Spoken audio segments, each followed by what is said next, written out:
যদি লক্ষ্য থাকে অটুট, বিশ্বাস হৃদয়ে, হবেই হবে দেখা, দেখা হবে বিজয়। ইন্টারনেটে ইউটিউব, ফেসবুকে ঘেটে ঘেটে এই ভিডিওগুলো দেখতাম। একসময় ভাবতাম, খুব লোভাতুর নয়নে অপেক্ষা করতাম এই দিনটি কোনোদিন যদি জীবনে আসে, কোনোদিন যদি এখানে দাঁড়াতে পারি। আজ মনে হচ্ছে সব স্বপ্নগুলো ভেঙে আমার বাস্তবতা ফুলের মতো প্রস্ফুটিত হলো। আসসালামু আলাইকুম, আমি পূর্ণিতা রানী রায়, বিশেষ কর ক্যাডারে সুপারিশপ্রাপ্ত হয়েছি, মেধাক্রম 14। আমার ব্যক্তি পরিচয় যদি দেই, আজ থেকে প্রায় 12 বছর পূর্বে বাল্যবিবাহের তকমাটা ঘোচানোর সাথে সাথেই আমি আসলে বিয়ের পিঁড়িতে বসি এবং যথারীতি 2টি সন্তানের মা হই। আমার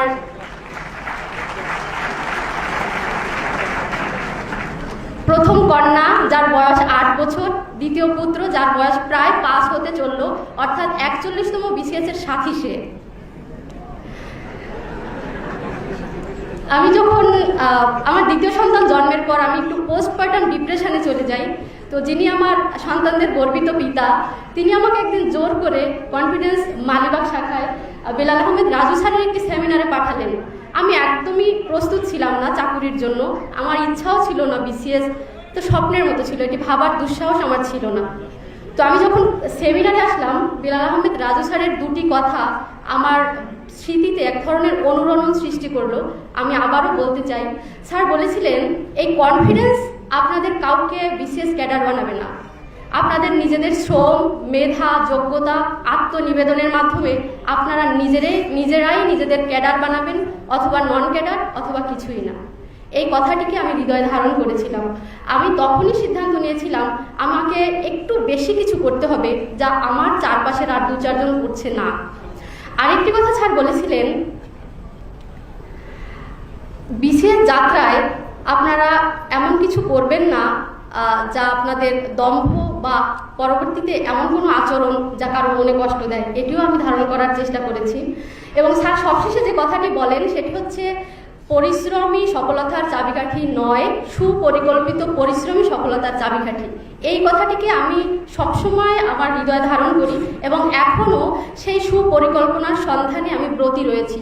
সেই সুপরিকল্পনার খোঁজে আমি খুঁজে নিয়েছি কিভাবে সিলেবাস থেকে গুরুত্বপূর্ণ জিনিসগুলোকে জড়ো করা, সেগুলো ভালোভাবে আয়ত্তে নেওয়া এবং এত ভালোভাবে আয়ত্তে নেওয়া যে পরপর 4টি BCS-এ আমি প্রিলিমিনারি পাশ করেছি, 41তম BCS একবার পড়েই।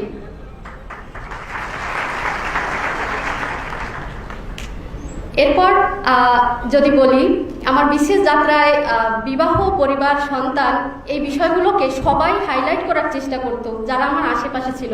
অর্থাৎ তোমার BCS ক্যাডার হওয়া অনেকটাই অসম্ভব, অনেকটাই নয়, একেবারেই অসম্ভব। শুধুমাত্র যিনি আমার হাজব্যান্ড, তিনি সবসময় আমাকে অনুপ্রাণিত করতেন। আর আমি নিজেকে সবসময় বিশ্বাস করতাম যে একটা চেষ্টা করেই দেখি না, হয় হারবো না হয় জিতবো, এর বাইরে হওয়ার কিছু নেই। তো যদি আমরা লক্ষ্য নির্ধারণ করি যে হয় হারবো না হয় জিতবো, এর বাইরে হওয়ার কিছু নেই, তবে নিশ্চয়ই সৃষ্টিকর্তা আমাদের কিছু না কিছু একটা দিবেন।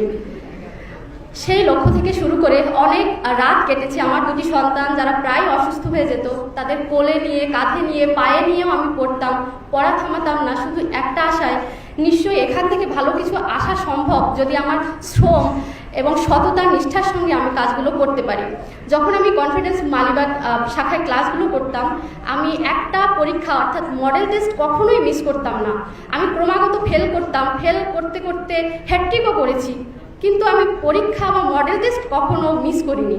এবং এর ফলাফল বুঝতে পেরেছি যে পরীক্ষায় গিয়ে এটা আমার কনফিডেন্সের একটা দ্বিতীয় মডেল টেস্টের মতোই মনে হয়েছে। অর্থাৎ পিএসসির পরীক্ষাটি আমার কাছে একটি মডেল টেস্টই ছিল। আর যেটি বলতে চাই সেটি হচ্ছে, আমরা যখন চাকরির প্রস্তুতি গ্রহণ করি, বাজারে অনেক লোভনীয় বইয়ের বিজ্ঞাপন দেখে হতাশ হয়ে যাই, অর্থাৎ কোনটি আমরা নিব কোনটি নিব না। সেক্ষেত্রে একজন মা হিসাবে যে বাচ্চাদের কোলে নিয়ে বই পড়তো, যে রান্না করতে করতে বই পড়তো, আপনারা শুনলে অবাক হবেন যে ওয়াশরুমে কাপড় ধোয়ার সময়ও বই পড়তো, সেই মার জন্য সবচাইতে চমৎকার একটি বই ছিল হচ্ছে BCS কনফিডেন্স রিসার্চ ওয়ার্কের বইগুলো। এই বইগুলো এত সুন্দর, ছোট ছোট এবং পাতলা, যেগুলো দেখে আমি মনে সাহস রাখতাম যে হ্যাঁ, এটা আমি শেষ করতে পারবো, এই তথ্যগুলো মাথায় রাখা সম্ভব। এবং এই বইগুলো পাতলা থাকার কারণে আমি হাতে নিয়ে হেঁটে হেঁটে সবসময় পড়তে পারতাম। এই বইগুলোর প্রতি আমার বিশেষ কৃতজ্ঞতা। আপনারা যারা নবীন প্রার্থী আছেন তারা একবার হলেও বইগুলো হাতে নেবেন এবং আমার বিশ্বাস তারা ভীষণ মায়ায় পড়ে যাবেন। আমি সবশেষে যেটি বলতে চাই, আমার বিশেষ কৃতজ্ঞতা এখানে সমস্ত শিক্ষকবৃন্দের প্রতি, যারা আমার মতো একজন নিম্ন মধ্য মানের শিক্ষার্থীর মাথায় সব তথ্যগুলো সুন্দরভাবে কৌশলের মাধ্যমে প্রবেশ করাতে পেরেছেন। মঞ্চে অনেক স্যার আছেন, আমি সবার নাম বলার মতন এতটা আমি ধৃষ্টতা করতে পারছি না, তবে আমি সবার কাছে বিশেষ কৃতজ্ঞতা শিক্ষকদের প্রতি। এবং আমার আরেকটি কথা আমি বলতে চাই যে কনফিডেন্স মালিবাগ শাখায় আমরা অনেক সুযোগ সুবিধা পেয়েছি ভাইভা প্রস্তুতির ক্ষেত্রে। আমাদের সারোয়ার ভাই ছিলেন, আমাদের জসিম স্যার ছিলেন, আমাদের গ্রুপ ওয়ার্ক করার জন্য তারা রুম দিতেন এবং আমরা গ্রুপে যারা প্র্যাকটিস করতাম, আমি আজ গর্বের সাথে বলতে চাই যে আমার গ্রুপের অধিকাংশই, বলা যায় 90% আজকে ক্যাডার অফিসার পদে সুপারিশপ্রাপ্ত। এবং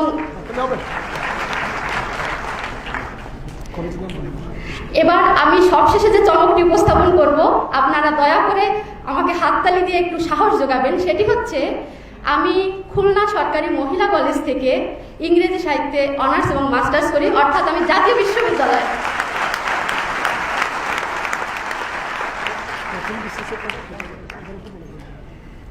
এরপরে আসি আরেকটি কথা, আপনারা যারা প্রস্তুতি গ্রহণের পর্বে মনে করেন যে অনার্সের প্রথম বর্ষ থেকে আমাদের পড়াশোনা শুরু করা উচিত, তাদের জন্য আরেকটি চমক হচ্ছে, আমি 27 বছর বয়সে বিসিএস যাত্রা শুরু করি, অর্থাৎ মাস্টার্সও শেষ করার 1 বছর পরে।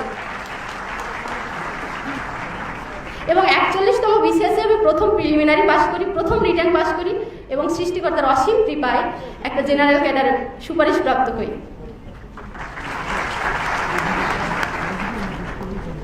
আপনারা সবাই আমার জন্য দোয়া করবেন যেন সততা নিষ্ঠার সঙ্গে আমি আমার অর্পিত দায়িত্ব পালন করতে পারি। আমি আমার বাবা মা, আমার স্বামী, আমার পরিবার, আমার সন্তানদের প্রতি বিশেষ কৃতজ্ঞ। আমার কন্যা যে মাই মাদার প্যারাগ্রাফে my mother is a homemaker লিখতে আর চাইছিল না, তার প্রতি আমার অনেক কৃতজ্ঞতা। আমার মেয়ে আমার স্বপ্নযাত্রার সাথী, আমার সর্বকনিষ্ঠ শিক্ষক যে আমার ভাইভা প্র্যাকটিস সেশনে প্রশ্ন করত এবং আমার উত্তরগুলোর ভুল শুধরে দিত। আমার সবার প্রতি কৃতজ্ঞতা, অনেক ধন্যবাদ। সবাই ভালো থাকবেন। আসসালামু আলাইকুম।